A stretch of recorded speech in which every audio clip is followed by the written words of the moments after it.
Welcome to the Daily Jerry Anderson podcast, just in time to hear the team celebrate the fact that the presenter is clean this morning. His personal hygiene has previously left much to be desired, but an improvement has been noticed and must be encouraged. And you've seen what it does to me sometimes. Yeah. Sometimes I come in here looking like a man of 50. You know, really bad. Yeah. And then I'm all right when I get a bit of rest. I'm 40 again. You're looking all right this morning. Thank you very much indeed. I think it's a lot to do with the fitness regimen I've been getting over the weekend. Yeah, you look clean. Well, it's not hard to be clean. Although in your case... No, in my case, I should say you regard it as being maybe perhaps difficult for me to keep myself clean. Yeah, but you do look clean. Soap and water is a wonderful thing. Yeah. And you look rested. I do look rested, yes. Yes, you do look rested. But I drank quite a lot over the weekend. Oh. But I drank at the right times. Well, we don't need to know that. No, I'm telling you. It's St. Patrick's Day. Do you mean to say, why should I be ashamed of having a drink at the weekend? I was a little tiddly now on Saturday night, a little tiddly last night as well. But it's all over now. Do you know why? Because I'm broadcasting, that's why, Sean. Because you see, when I come in here in the morning... That's a horrible word. This is the most important broadcasting. Tiddly. Tiddly. It's a hateful word. What's wrong with it? Emma. Emma said it's hateful. Oh, right. Yeah, it's hateful the way it is. Yeah. What's wrong with that? Look, it's not not a man's word. I knew you were going to say it. Yes. Not a man's word. Well, maybe I'm not a man. Tiddly. What would you say? Pissed. What would you say? What would you say? Emma said a little inebriated, would you say? A little tipsy. Tipsy's worse. No, it is not. Tipsy's better than tiddly. Tipsy is not better than tiddly. It is so. Tipsy is not. Tipsy is tipsy. Tiddly is tiddly. That's not... What do you think? Have you had a choice? Emma says tiddly means we. Well... You see? It's another story. Anyway, let's greet the people who are at home. This is the bank holiday. No, there's certain people would get tiddly. And you're not one of them. I'm a tiddly person. You're not a tiddly man. You're not. I'm telling you now. Well, may Emma laugh. I'll tell you now. I'll give you... I think Noel Thompson would be a tiddly man. He would. Well, he'd be tiddly now. There's nothing else to do. Noel would be tiddly. All right. And... let's see. Mike Nesbitt would be tiddly. Oh, not anymore. He's going to be the leader of the party. But he would be. He wouldn't be tiddly anymore. He's a tiddly man. He won't be a tiddly. I've stopped Rafferty, Sean Rafferty would be a tiddly man. Absolutely. And Julian Simmons, he's very tiddly. Right. But there's certain men who are tiddly, and you're not one of them. Listen, I want to tell you something. I want to make you realise something. This is a bank holiday, of course. Maybe we half-type man. I want to make you aware of something. This is a bank holiday, right? Mm-hmm. There are many people listening to this programme who don't normally listen to the programme.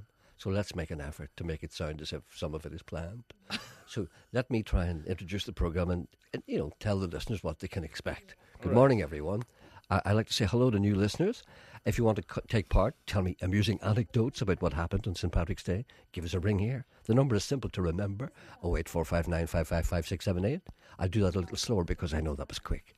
08455... What is it? 08459. 0845... Go on, you do it. 08459 555 678. Very well done.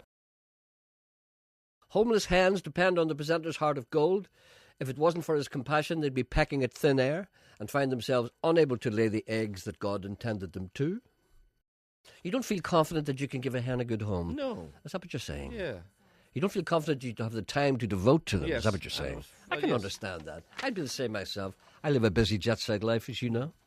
Anyway, the people who are involved in this can be got at a website, www.nuthousehenrescue, NUTHOUSE, henrescue.co.uk. For one horrible moment, I thought that I sounded a wee bit like Jimmy Young did there. Did you think I sounded a wee bit like Jimmy Young? No. Remember Jimmy Young used to be on after Wogan in the morning on Radio 2? Oh, that's Jimmy Young. I see, when you said Jimmy Young... Who did you think? I was thinking on... J.Y. Prog.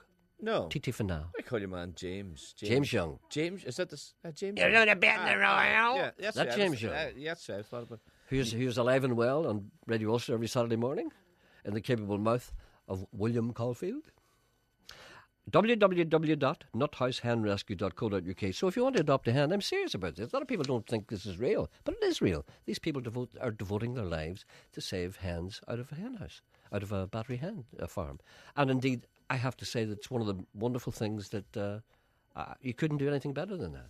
And see how taken I am by this? I think when I retire from this place of work... Which may be very soon. I think I would like to do something like that. Maybe go and No, help. you won't. You'll be lying in the house drinking. No, I would like to go and help in one of those sort of animal shelters or something. As Hugo once said, I want to put something back.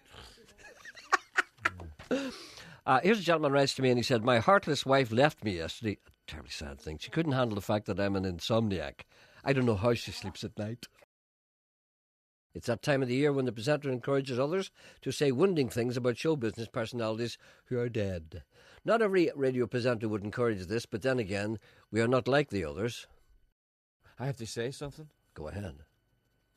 Because I'm the same myself. No, What? I have to. This pains me to say this, and Go I ahead. know I'm going to set. No, go ahead, say it. Go on, get it out. I know there's a lot of anger in you. St. Patrick's Day has made you angry. And I want you to use this as an opportunity to get this bile out. Go on. I watched a program last night, and I realised that you're right, to a certain degree. I'm glad you qualified that. Yes. You tell me. Joe Dolan's awful. Terrible, yes. Joe Dolan. See, you begin to realise that now. I watched a program last night on Tina G and Joe Just a Dolan. man squealing. But is no stage presence or nothing? No, nothing, no.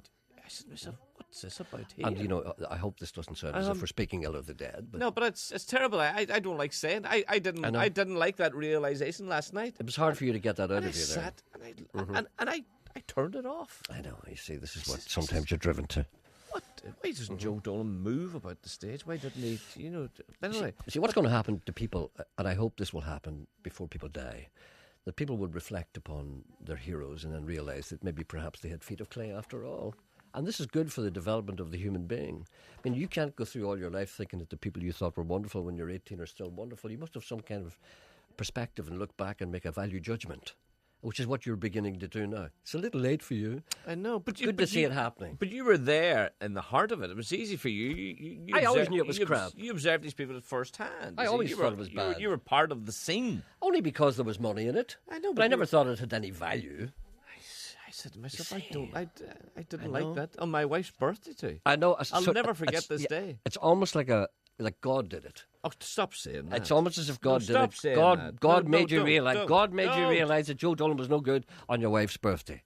How devious is that? What a devious saviour. Stop it! You're getting No. into trouble. I'm saying. No, stop it! People will ring here and people will complain about you saying that. Well, now. so Stop what? it. What else is different? I know, but Stop. no, it was bad enough me discovering Joe Dolan. It's not easy for you, I know. Oh. It's but you see these moments of truth. But what have what to be I'm worried savoured. about? What I'm worried about? Will the same thing happen with Dickie Rock? Yes. The programme again displays an international flavour. The presenter and interrupters recalling failed attempts to climb Engelbert Humperdinck's wall surrounding his former mansion in the Hollywood Hills. They were chased. Do you remember climbing on Humperdinck's wall? I don't know what that means. Do you not? No, you'll have to explain that. All right. Then. You mean Engelbert Humperdinck? Or Yes. is there a Humperdinck? No. Another Humperdinck? When you and I were on a tour of Beverly Hills, I told you my Engelbert Humperdinck story. Oh, we climbed up his And wall. we climbed his wall and we shouted in Jerry. We were calling him Jerry Dorsey. We were Yeah. shouting, and he wouldn't come out. Yeah, Remember? he looked over It's his a wall. Pink, it's a big pink he house. he owned the house that used to belong to Jane Mansfield. and it's painted pink. And he had a big heart-shaped pool. That's That right. was And him, we climbed up on the wall and we were shouting into him and he wouldn't come out. And the other side of the street, Jimmy Stewart was out looking at his roses. Do you remember? We shouldn't put a stop to that. Yeah. You know, I think we were louts. The presenter likes to think that he has heard it all, a foolish thought, considering that deep in his black heart he knows that lurking just around the corner is the unthinkable. Jerry, I was just listening to your programme about losing things. Yes. I was up at town in Derry on Saturday afternoon after the parade, Yes. and this is a true story. I've lost my bottom teeth. You've lost your bottom teeth. How did you manage to do that? I only got them on Friday, you see. Mm-hmm. Only got them from a dentist on Friday. Oh, you hadn't? They weren't in your actual mouth, were they? No, they weren't actually in my actual mouth. They were in my mouth and they were giving me pain. Uh-huh. So I took them out and put them in my pocket amongst other things. Mm-hmm. I must have went in my pocket a couple of times and pulled them out by mistake. I have to say this to you, and I hope you won't be offended, was drink a factor. No, there was no drink factor at all. That's all right, I just wasn't on at all. get I was that up out. at town with my children. Get that out of the way. Now, what do you think of... It was after the parade, and we were walking around the stalls, whatnot, and that's when I lost them. And your bottom teeth weren't wrapped in anything. They were They weren't. No, I hadn't got a wee hanky or anything on me, no. No, so in other words, a person walking along who chances upon your teeth will just see the teeth lying there, basically, on the street, if that is the case. And can I just suggest that if you were walking along and you saw a pair of dentures lying on the street, would you lift it? Well, would you? No, I wouldn't pick it up at all, Gary, no. See, that's what you're up against, you see. Nobody would lift. Not that there's anything wrong with your personal hygiene. Let me get that out of the way. But if you were walking along the street and you saw a bottom set of gnashers lying on the pavement, it would be the brave man who'd pick them up. It would be a brave man. Yes, I went down to the town after the parade and whatnot and asked the cleaners, did they find any? Mm-hmm. They said they didn't, no. They've got them wee things that lift things up. They don't have to touch them. Let me just get a little opinion amongst the people who, as they say, work on this programme. Yes. Mr. Coyle, would you lift a pair of teeth, which are obviously lost by a man if you saw them in the street, would you? No. A set of teeth? No. Janet? No, it's not Janet. Emma, would you? Emma, would you? No. You see, there we are. That's 2 out of 2 wouldn't do it. I would sort of... What would you do? No, I would kick them? I wouldn't kick. I would kick them to one side. Yeah, I would try and score a goal with them. No, I'd try and kick them into an open door. See if I could do it. See if I still have the old magic. But so they're brave and new now. They're only one day old, so they'll be brave and clean.